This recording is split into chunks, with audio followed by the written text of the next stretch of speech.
خوبصورت بیان کو ضرور سنیں۔ سب کو اس میں جگہ دی ہے۔ عبادی، میرے محبوب، آپ بار بار مسلسل تکرار کے ساتھ میرے بندوں کو بتائیں۔ عبادی، میرے بندے۔ تو دنیا میں جتنے لوگ، کوئی پتھروں کو پوج رہا ہے، کوئی گائے کو پوج رہا ہے، کوئی بندر کو پوج رہا ہے، کوئی درختوں کی پوجا کر رہا ہے، کوئی اپنے ہاتھوں سے بت بنا کر پھر اس کی پوجا کر رہا ہے، اس کے سامنے آرتی جلا رہا ہے۔ اور اب تو پلاسٹک کے بت بنتے ہیں اور وہ اس کے سامنے ایسے ہاتھ جوڑ کے کھڑے ہوتے ہیں، ایسے سب۔ اور کوئی آج فیشن بن گیا ہے یہ کالج یونیورسٹیوں کے بچوں کا، کہ میں تو ایتھیسٹ ہوں، میں تو کسی خدا کو نہیں مانتا۔ یہ دنیا کا سب سے بے وقوفی والا بول ہے۔ اس سے بڑا کوئی بے وقوف نہیں جو اس کائنات کے رب کو کا انکار کر دے۔ تو اللہ سب سے کہہ رہا ہے میرے بندے، بار بار بتائیں میرے بندوں کو کیا، انی، کہ یقیناً میں، انا بذات خود۔ اب الفاظ کا چناؤ اور اس میں جو اللہ کی محبت کی طاقت ہے، انی، یقیناً میں، انا بذات خود کیا ہوں، الغفور ہوں، الرحیم ہوں، انتہائی معاف کرنے والا ہوں، انتہائی رحم کرنے والا ہوں۔ اچھا، اب بتا رہے ہیں وَأَنَّ عَذَابِي هُوَ الْعَذَابُ الْأَلِيمُ، اور میرا جو عذاب ہے وہ بھی بہت دردناک ہے۔ آیت کو بظاہر دیکھیں تو دونوں پلڑے برابر ہیں، خوشخبری کے بھی اور پکڑ کے بھی، لیکن دونوں میں ایسے فرق ہے کہ یہ جو پکڑ والا، سزا والا جملہ ہے، ہلکا ہو کے ہوا میں اٹھ گیا ہے، اور یہ جو جملہ رحمت والا، بخشش والا، یہ وزن سے نیچے جھک گیا ہے۔ کیا کہتا ہے اللہ؟ وَأَنَّ عَذَابِي، اور میرا عذاب، هُوَ الْعَذَابُ الْعَلِيمُ، وہ عذاب بہت سخت ہے۔ پہلے ہم پیچھے جائیں۔ نبّئ عبادی، میرے بندوں کو بار بار بتائیں، میرے بندے، عبادی، جو رب کو گالیاں نکالتے ہیں ان کو بھی اللہ کہہ رہا ہے میرے بندے، میں بذات خود معاف کرنے والا ہوں، رحم کرنے والا ہوں، اور میرا عذاب، وہاں ہے انی اور یہاں ہے عذابی۔ عذابی، میرا عذاب، یہ دو الگ لفظ ہیں، ایک عذاب اور ایک یا، تو ان کو مضاف اور مضاف الیہ کہتے ہیں۔ اور عربی قاعدہ یہ ہے کہ یہ دونوں الگ چیزیں ہیں۔ جیسے میں اردو میں کہتا ہوں میری کتاب، تو کتاب الگ چیز ہے، میں الگ چیز ہوں۔ میں کہتا ہوں میری ویسٹ کوٹ، تو ویسٹ کوٹ الگ چیز ہے اور میں الگ چیز ہوں۔ میرا گھر، ایک گھر اور ہے، میں اور ہوں۔ اور انی، میں بذات خود، انی انا، میں بذات خود۔ اور یہاں کہا میرا عذاب، یعنی عذاب اور ہے اور اللہ اور ہے۔ اللہ کی ذات الگ منفرد ہے، عذاب الگ منفرد ہے۔ پھر اگلا تو یہاں اس کو انتہائی ہلکا کر دیا، میرا عذاب، میں بذات خود، یقیناً میں بذات خود۔ اور یہاں میرا عذاب، پہلے تو یہاں یہ عذاب کو الگ کیا، اپنے آپ کو الگ کیا، پھر آگے کہا ہوا، میرا عذاب وہ جو تمہاری نظروں سے بھی دور ہے، تمہیں نظر ہی نہیں آ رہا۔ ادھر انی انا، میں بذات خود تمہارے سامنے ہو کر کہہ رہا ہوں مہربان ہوں، اور میرا عذاب وہ نظر نہیں آ رہا، وہ عذاب بڑا خطرناک ہے۔ تو مجھے کتنے لوگ علماء بھی کہتے ہیں کہ یہ تو لوگوں کو گناہوں پہ شہ دیتا ہے، اور کہتا ہے جتنی دفعہ مرضی توبہ ٹوٹ جائے توبہ کرو، اللہ معاف کر دیتا ہے، اور اللہ تعالیٰ کہ نافرمانی پر ابھارتا ہے۔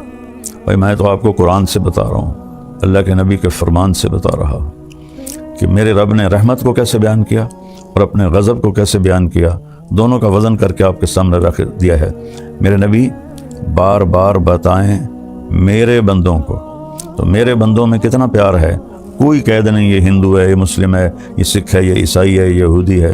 کہ عبادی، میرے بندوں کو بتائیں کہ میں تمہارے سامنے ہوں بذات خود، بہت مہربان، رحم کرنے والا۔ اور پھر اس کے بعد اب بتانا ہے عذاب کو، وہاں 90 نہیں لائے، وہ 90 شروع میں لائے، ورنہ یہاں بھی 90 آتا۔ اور بار بار بتائیں میرے بندوں کو کہ میرا عذاب بڑا سخت ہے۔ یا اللہ کہتے کہ میں، انی انا المنتقم القہار، اور میں بذات خود بڑا انتقام لینے والا ہوں اور بڑے قہر والا ہوں۔ سبحان اللہ، میرا عذاب، میں اور ہوں، عذاب اور ہے۔ پھر اس کو دکھایا نہیں، وہاں انا میں تمہارے سامنے، ہوا وہ ہوا ہوتا ہے اس کے لیے جو سامنے نہ ہو، جو دیوار کے پیچھے ہے، یہ سارے بیٹھے ہوئے، یہ ہوا ان پہ نہیں آئے گا، ہوا آئے گا جو باہر بیٹھے ہوئے ہیں، تو اس کو اللہ نے اپنے ہماری نظروں سے دور کر دیا، هو العذاب العلیم، وہ بہت بڑا عذاب ہے۔ اور پھر میرا رب کہتا ہے کہ تم ما یفعل اللہ بعذابکم ان شکرتم وآمنتم، تمہیں عذاب دے کے مجھے کیا خوشی ہوگی، تم توبہ کر لو، شکر گزار بن جاؤ، تو میں تمہارا قدردان بھی ہوں، جاننے والا بھی ہوں۔ اور پھر میں کسی سے ناراض ہو جاتا ہوں، جب وہ مجھے منانے آتا ہے تو میں اس کا استقبال نہیں کرتا، میری پہلی کوشش ہوتی ہے کہ اس سے میری ملاقات ہی نہ ہو۔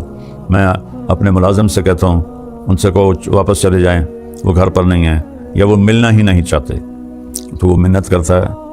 واقعہ یاد آ گیا، غلام حیدر وائن مرحوم بڑا درویش وزیر اعلیٰ گزرا ہے، تو غریب سے گھر کا تھا، اور جس گھر میں زندگی گزاری ایک چھوٹا سا گھر تھا 2.5-3 مرلے کا، اسی میں وزارت اعلیٰ گزاری، اسی میں وہ بے گناہ شہید کر دیا گیا۔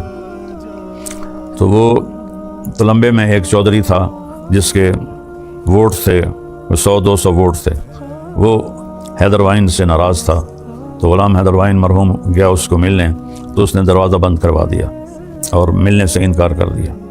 تو حیدر وائن نے ایک کرسی منگوائی اور اس کے باہر دروازے پر کرسی بچھا کے بیٹھ گیا، اور فجر کی اذان تک بیٹھا رہا، سردیوں کے دن تھے۔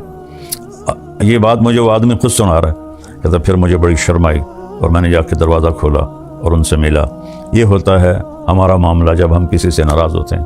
اور میرا اللہ کیا کہہ رہا ہے، من تقرب الیہ تلقیتہ من بعید، جو مجھے راضی کرنے کے لیے میری طرف آتا ہے میں آگے بڑھ کے اس کا استقبال کرتا ہوں۔ سبحان، جس سے ہم ناراض ہوں اس کا استقبال کرتے ہیں۔ اور میرا رب کہہ رہا ہے کہ جو مجھے منانے آتا ہے میں آگے بڑھ کر اس کا استقبال کرتا ہوں۔ من اعرض عنی نادیتہ عن قریب، اور جو میری طرف نہیں آتا میں خود اس کے پاس چلا جاتا ہوں اور اسے کہتا ہوں اولک رب غیری، آئے ہائے میرے بندے کا میرے علاوہ بھی کوئی رب ہے تیرا، میرے سوا تجھے کہاں پناہ ملے گی، نہ کہیں جہاں میں امان ملی، جو امان ملی تو کہاں ملی، میرے جرم خانہ خراب کو تیرے عفو بندہ نواز میں، کہ کہیں جائے پناہ نہیں ہے، صرف وہی ہے در اللہ کا جہاں پناہ ملتی ہے۔ یہ نا ایک بڑا غلط سا محاورہ، 900 چوہے کھا کے بلی حج کو چلی، بھائی بڑے ساری زندگی گناہ کر کے ہوں توبہ کردہ پیا، تو 900 چوہے کھا کے بلی حج کو چلی جائے تو معافی ہو جائے گی انشاءاللہ، 9000 بھی کھا لے اور جا کر اللہ کی بارگاہ میں ماتھا ٹیک دے تو اللہ معاف کر دے گا۔ یہ تو محاورہ ہی غلط ہے، محاورہ ہے اقبال کا شعر، نہ کہیں جہاں میں امان ملی، جو امان ملی تو کہاں ملی، میرے جرم خانہ خراب کو تیرے عفو بندہ نواز میں، میرے منہ کی سیاہیاں، میرے گناہ، ان کو تیری بارگاہ میں جا کے پناہ ملی اور معافی ہوئی۔ تو اللہ سے بڑھ کر تو کوئی مہربان نہیں، اس سے بڑھ کر کوئی معاف کرنے والا نہیں۔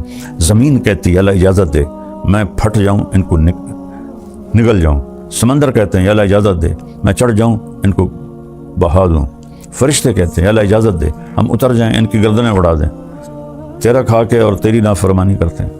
تو اللہ تعالیٰ فرماتے ہیں دعو عبدی فانا اعلم بعبدی منکم، میرے بندے کو کچھ نہ کہو، میں اپنے بندے کو تم سے زیادہ جانتا ہوں، میں اس کی توبہ کا انتظار کر رہا ہوں، جب یہ توبہ کرے گا میں معاف کروں گا۔ تو میرے بھائی بہنوں، رمضان کا مبارک مہینہ ہے اور اللہ کی رحمت کے در کھلے ہوئے ہیں اور جہنم کے دروازے بند ہیں، شیطان قید ہیں، جنت کا دروازہ کھلا ہوا ہے۔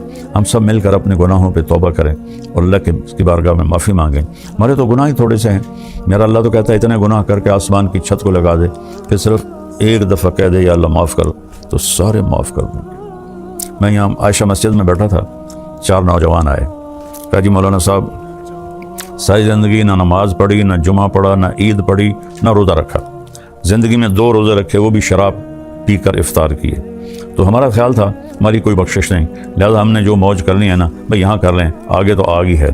تو ایک دن ہم گاڑی میں تھے، ہمارے ایک دوست ہمارے ساتھ بیٹھا اور اس نے آپ کی کیسٹ لگا دی، اس کو کیسٹوں کا دور تھا، تو اس میں آپ نے بیان کیا کہ اللہ تعالیٰ فرماتا ہے اتنے گناہ کرو کہ آسمان کی چھت کو لگا دو، پھر ایک دفعہ معافی مانگو تو میں معاف کر دوں گا۔